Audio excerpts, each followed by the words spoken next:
À partir d'une suite réelle bornée, on a construit deux suites dont l'une est croissante, l'autre décroissante, et toutes les deux convergent, vu que cette inégalité-là, combinée au fait que la suite UN est bornée, assure que cette suite-là est majorée, donc converge, et de même avec cette suite-là.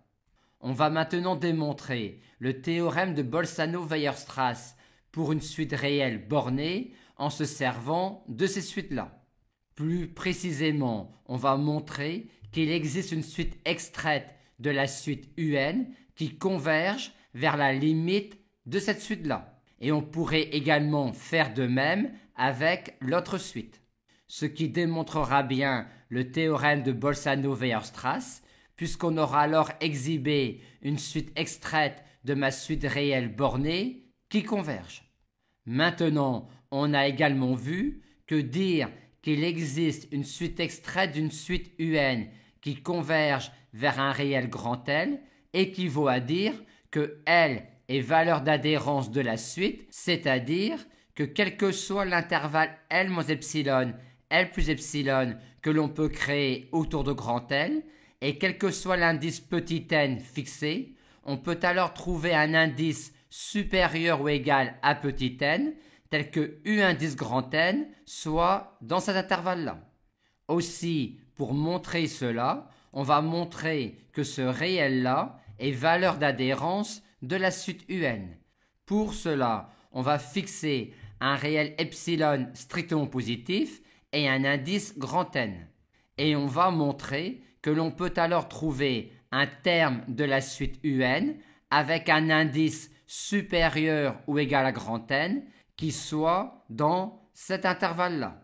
Vu que ce réel-là est la limite de cette suite-là et que de plus cette suite-là est croissante, on sait qu'on peut alors trouver un indice supérieur ou égal à l'indice fixé, tel que, à partir de ce rang-là, tous les termes de cette suite-là soient dans cet intervalle-là. On a donc en particulier un terme de cette suite-là qui est dans cet intervalle-là avec un indice qui est supérieur ou égal à l'indice que l'on avait fixé. Reste maintenant à montrer que l'on peut trouver un terme de cette suite-là pour un indice supérieur ou égal à grand N qui soit dans cet intervalle-là.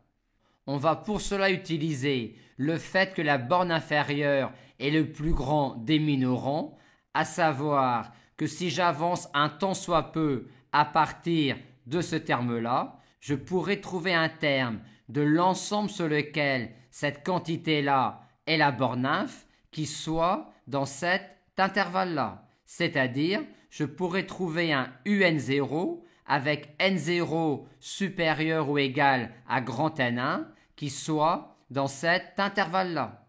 Et comme ce terme-là était dans cet intervalle-là